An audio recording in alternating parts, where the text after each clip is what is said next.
All right, Rick, I got a hot topic for you. Hit me with it. This is a problem that I always have anytime I either see somebody at the grocery store or I'm sitting at a restaurant trying to enjoy a burger or pizza, or maybe I've got a handful of candies, or maybe I'm just sampling something, or somebody brings in a donut or something and I have a piece of it. Yeah. And then the people look at me and they go, "Can you eat that?" Do you ever get that? Yep. Can you eat? And I'm like, so of course I can eat that. Define why it bothers you so much. It bothers me because maybe it's a joke. Maybe it's not a joke, right? Mm-hmm. And you know what? You got to have tough skin. I get it, RJ. You know, toughen up. People are going to make jokes of you. You're super fit. You know, nobody's going to make a joke of you if you're super fat. Mm-hmm. But I find that people can poke at you if you're super fit. So if I'm walking around and I'm lean, people are telling me to put your shirt on, or, you know, you can't, you know, go have a salad, or, you know what I mean? Like they think that that it's okay to make fun of me because I'm joking, and it's like, oh, you can have a beer, right? Yeah. And then, but when I'm eating food, so if somebody sees me at the store, and this is why I publicly post the foods that I eat. Yes. Like, you see me eating ice cream every day, and honestly, that's the only way I can actually survive a diet. As soon as you take away any of the foods that I really like, then I'm on a diet, and I'll last for 3 days. 3 days, I crumble, and I'm going to eat a whole entire whatever's sitting in my cupboards. Yeah. But if I give myself freedom to eat the foods that I like within the range that allows me to reach my goals, then don't worry about what I'm doing. Yeah. Because I'm not worried about what you're doing. I'm not sitting there looking at you and saying, hey, like, you know, how many beers did you have this weekend? Yeah. So for me, you know, it just kind of, it aggravates me a little bit. And I get it, you know, toughen up, RJ, you know, whatever. I honestly, I've gotten better at it. But when somebody asks, when I'm eating, and it's usually around the guys that don't work out, right? Of course. And, you know, they'll bring around some chips, and I'll have one chip, and they'll have the whole bowl or something. And they say, hey, can you eat that? And I'm just like, do you want me to take my shirt off? Yeah. Because it'd be like going to Bill Gates, and Bill Gates goes and buys a Tesla.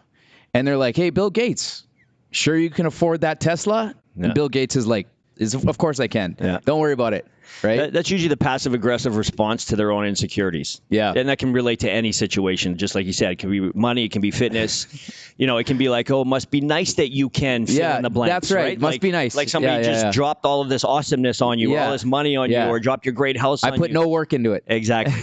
So that's usually just, that's their insecurity speaking. Okay. So how do we handle that then? Well, what is, do you just got to toughen up the skin? You got to toughen up. You got to crack some jokes. That's usually what I do. Yeah. So when they say, can you eat that? Yes, I can. Check this out. Yeah. Or I can start doing push-ups, or burpees, or something like that.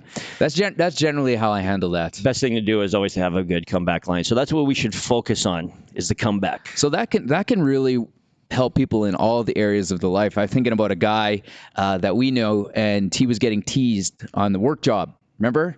And he was getting teased so much that he started to think that they were racists. Okay. And the thing about when you put a group of guys together, and especially, you know, when you put a certain group of guys together, the working dudes, right? The whistlers, you know, it's just part of the game. You know, you put a bunch of guys into a room, and depending on the mindsets, the grinding starts, man. And like, if you got a couple grinders in there, and there's a couple of guys that just know how to dig right into you, right? Like, they know how to lay into it. Yeah. And the thing is, you gotta just roll with the punches, I think. Absolutely. And hypersensitivity is not the solution to your problem. No. You know, especially as a dude. And for any women watching, the way that men bond is by constant insulting of each other.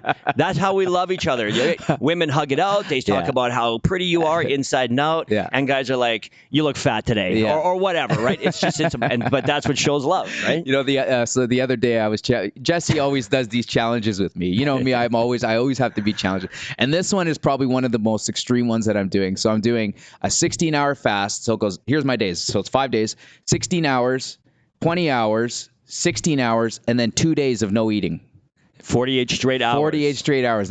And I'm nervous, right? Like, I actually don't want to do it, but I've never done it. And so I'm challenging myself. So, you know, me, like, hey, Rick, come do this challenge. And so I got a couple people that are on board. I issued it to Jesse, and right away he's like, oh, I get grumpy. he's like, I got to feed the muscles, right? And so I just sent him back the tiniest violin. Yeah. He didn't respond. So, in a way you're like, oh, was that too far? Yeah. Was that too far? But that's just what we do with guys. And as soon as we kind of let it in, some guys can take it.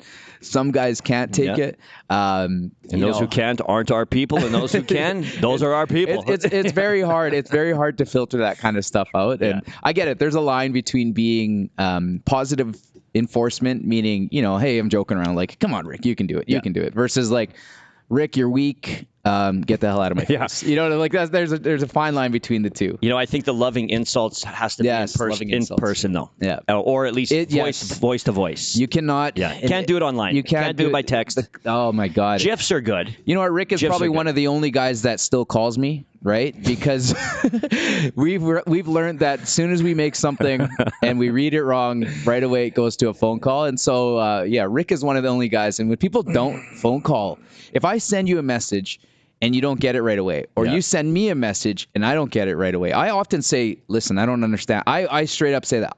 I don't understand what you just said, because oftentimes either things are in all caps, right? And some people just don't understand. Like, hey, I write in all caps. And who uses punctuation anymore? Nope. There's no. Is that a question? Is that a statement? There's no punctuation. And the longer the message, the less you want to read it, right? Exactly. And so tune right out. That's a huge tip that we can give to people, is that if you have something important to say and you can't say it within the first 2 sends, and I'm not talking a novel send, like it has to be, to me, if you're sending a message to anybody, it literally has to be under 2 sentences. That's all you get is 2 sentences. If you can't get it in 2 blocks, so 2 sentences to say what you're trying to say, look for the response. If it's not the response that you're expecting, send another two pair, and if not, it goes to phone call. The only thing I would say on that, because I communicate with you often, so I know exactly what you're talking about, is context, right? A lot of times people will read something, say that you posted, and then they'll send you a message.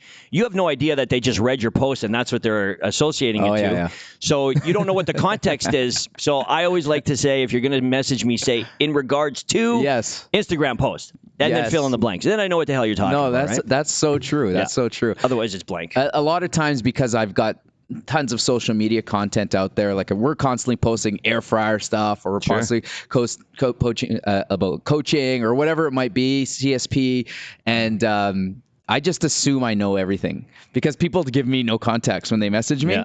So I prod a little bit. Oh yeah, for sure, right? Like it's like bumping into somebody on the streets. Like, we're pretty recognized now, and like this guy drove by me. Hey RJ, hey, what's up, man? Like, hey, how's it going? And then I just slowly work my way. So this is the best thing you can do to people. It's literally, and this is what I do. If I see a guy and he doesn't recognize how I know him, I literally just say my name. Because I'm like, this guy has no clue who I am. So if he's not saying my name within the first sentence, then I just say, hey, it's RJ from This Is Where We Know Each Other.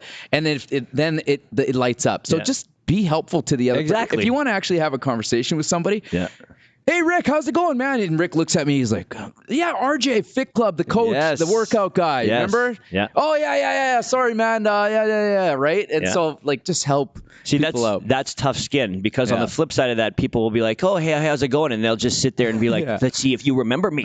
Right? And then they wait for it. It's almost like they're setting you up. And then somebody like me will be annoyed because you didn't tell me you were. I'll be like, who are you? And in fact, this just happened to me, dude. It just happened to me. I was at my little corner store. Okay. And I'm new to the neighborhood. Right? I'm in the corner store wearing a mask, and I'm standing there trying to find whatever I was looking for, because I don't know the store inside out. And this guy comes walking up, massive dude. And he's looking at me, and I'm looking at him. He's like, what, you don't say hi? I'm like, who the hell are you? You're wearing a mask, man. So he pulls a mask down and then he says his name. I'm like, geez, I haven't seen you in 10 years. And he looks way different now, right? Way different. So not only do you look different, haven't seen you in 10 years, and you're wearing a mask, and that's your first question. You can't come up and be like, hey, it's Rick, or hey, Rick, it's so-and-so, I think it comes back to busting balls. Total busting He was definitely busting your balls. So at that point, I'm like, dude, how did you expect me to know who you are? I haven't seen you in a decade, and you got a mask on, right? So no, it immediately went right back to who we were back in the day, which we were totally ball busting kind of dudes. But I mean, yes, you're absolutely right. If you don't really know that person, just help them out a little bit. Just help. Introduce yourself.